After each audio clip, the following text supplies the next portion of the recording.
Good evening and welcome to Devotions at 7 for Tayside Christian Fellowship. It is Thursday the 23rd of July, and as we come to our brief time of devotions, let's pray together. Father, I just pray for your blessing upon us as we come together again as your people. We pray that in each of our respective circumstances, we will know you to be present, and we'll know the comfort that comes from your presence and the reassurance that this brings to us, no matter the circumstances that we face. We pray that our confidence will be in you alone, and we thank you for the prospect of being eternally safe and secure. And we pray, our Father, you will encourage our hearts together tonight as we spend time in your presence. In Jesus' name, amen. Well, we come to the last of the chapters in 2 Timothy and chapter 4. And it's the last of the series of devotions we've had on the 4-chapter books of the Bible, 3 in the Old Testament and 3 in the New Testament. And this is a significant one in particular because this is these are the last words of the Apostle Paul before he is killed in Rome for his faith and for the Lord Jesus, whom he served so faithfully. So as I read these, and it's just an excerpt, I would like us to be very conscious of this. In 2 Timothy chapter 4, and just 3 verses from verse 16 through 18. Paul says, "At my first defence no one came to stand by me, but all deserted me. May it not be charged against them. But the Lord stood by me and strengthened me, so that through me the message might be fully proclaimed, and all the Gentiles might hear it.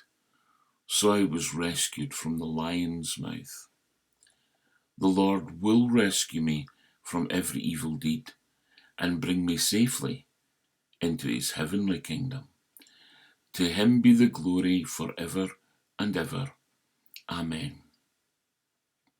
The phrase that I've been reflecting on is that one simply that says, "But the Lord stood by me."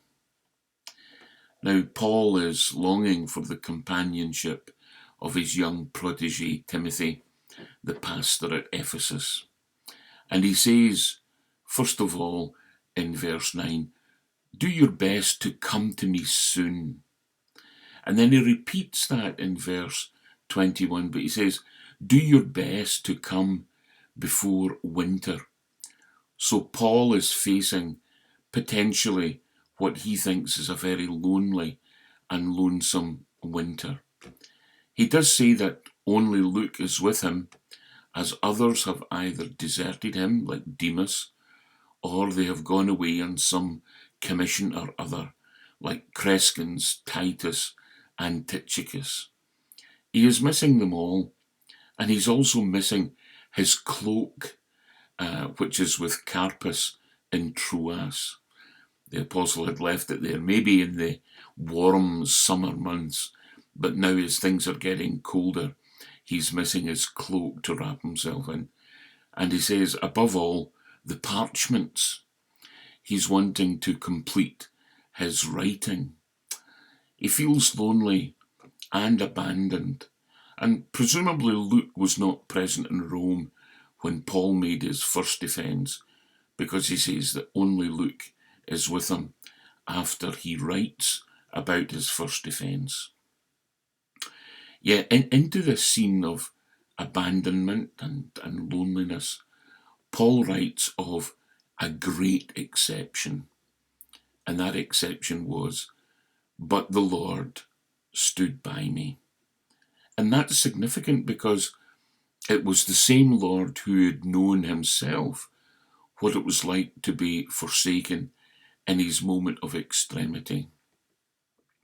Mark chapter 14 and verse 50, which is part of the account of the arrest of the Lord Jesus, says of his disciples, and they all left him and fled. And then, of course, he records the despair of abandonment by God. And Mark chapter 15, verse 34, says, and at the 9th hour, Jesus cried with a loud voice, Eloi, Eloi, lama sabachthani, which means, my God, why have you forsaken me? And so the one who had known himself the despair and loneliness of being abandoned is the one who is standing by Paul. Now, Jesus had promised that he would stand by Paul. We read in Acts 23, verse 11, when we studied that. The following night, the Lord stood by him and said, take courage, for as you have testified to the facts about me in Jerusalem, so you must testify also in Rome.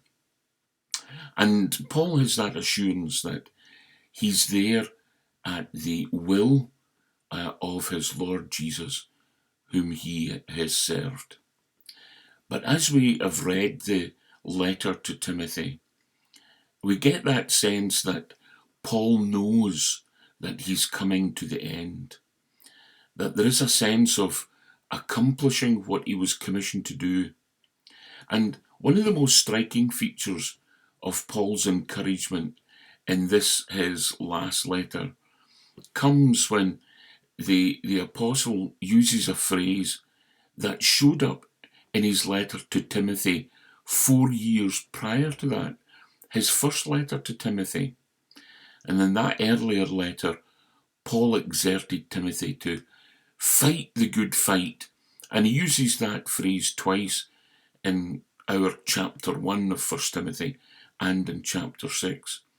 And in this letter, Paul turns that phrase on himself, and he writes that he has fought the good fight, he has finished the course, and he has kept the faith.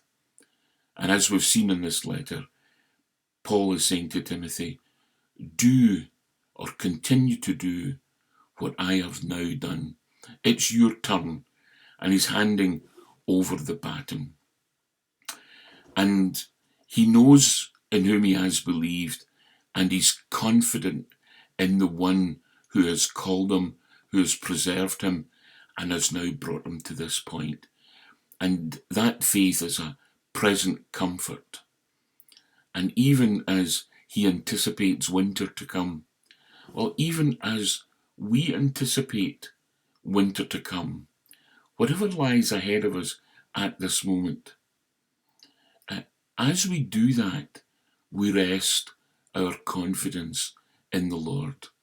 He has said that he will be with us always, and his presence will always reassure us. Paul has that assurance, and it's the assurance of an ultimate deliverance, that winter will end. And believer, brother, sister, the Lord has not made us for this world. He uses us in this world, but he is making us and has made us for the world to come. And that world where there will never be a winter again, and where there will never be any despair or loneliness or bereavement or sadness or disease. That's the world that he has made us from. And Paul says then, the Lord will rescue me from every evil deed and bring me safely into his heavenly kingdom. You see, no matter what we face here upon earth, our future is assured, and the Lord Jesus will rescue us and will bring us safely into his heavenly kingdom. To him be the glory forever and ever. Amen, he says. And so Paul has already said in verse 8 of chapter 4 of 2 Timothy, henceforth there is laid up for me the crown of righteousness, which the Lord, the righteous judge, will award to me on that day, and not only to me, but also to all who have loved his appearing. Brother and sister, do you love his appearing in your own life now? Do you love the thought of his future appearance? Maybe today, tonight, we can say, Maranatha, even so, come, Lord Jesus. And as we come to our time of prayer, let's remember pastors and leaders, elders who are bringing plans together for recommencement of churches before the winter comes. Let's remember those who are facing the winter of job loss or other employment pressures at this time. And let's remember those who are feeling the winter of being shielded, and perhaps the worry of what it will be like when shielding stops and they face increased risk. Let's pray for one another and these things in particular. Our Father and our God, we thank you for this example of the Apostle Paul, who, even although he was alone in terms of companionships from his fellow travellers and fellow workers, but yet at his first defence, when no one else was there, the Lord stood by him. Thank you that the Lord Jesus is faithful to his promise. I will be with you always, even to the end of the age. Father, help us to know that he will bring us safely to the heavenly kingdom, to his heavenly kingdom, to his home, and we'll be welcome there forever. Help us, our Father, no matter what winter we might be facing in our circumstances, that we will keep faith and will keep our eyes on the prospect of the return of the Lord Jesus and an eternal and secure existence with him forever and ever. And we do pray, our Father, that we shall have this as a living hope within us, even in these days. We do remember, however, Father, our brothers and sisters across many churches who are planning to recommence. And we pray for ourselves in the TCF family as plans are currently being made, as the elders and deacons work together in order to recommence church. We pray, Father, that you will give us patience and also a sense of anticipation and excitement. And we pray, Father, that when we eventually come together, that you would just bless us to keep us safe until that point and even during that recommencement. We do pray for your blessing in this matter. We remember, Father, too, that as the lockdown measures bite very sorely with many, we remember those who are facing job loss and economic uncertainty and other employment pressures. And Father, we pray that although you give these things for us so that we might survive in the world which we're placed, and that we've to work with our own hands and we've to be diligent, we do pray, Father, that we will keep our employment in proper perspective and help us to hold on to you, our first priority and our primary hope. But Father, we do pray you shall give peace of heart and that you will provide for those who are facing job losses and employment pressures at this time. And Father, we also commit to you, especially those who are shielding at present. Thank you for keeping them safe.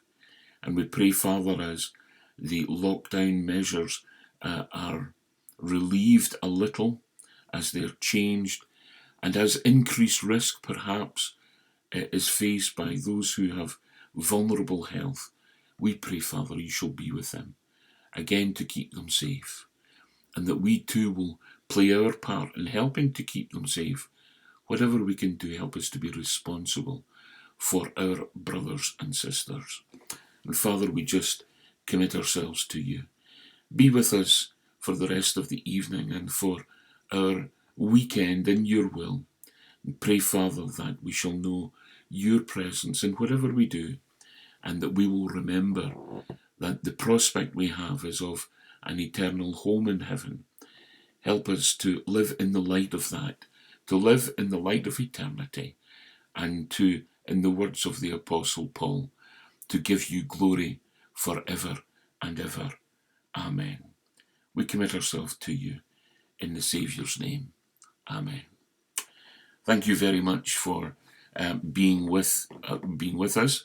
I'm sorry this has had to be recorded this time, but I'm currently at this time running a seminar for pastors in Europe and providing some help and support to them.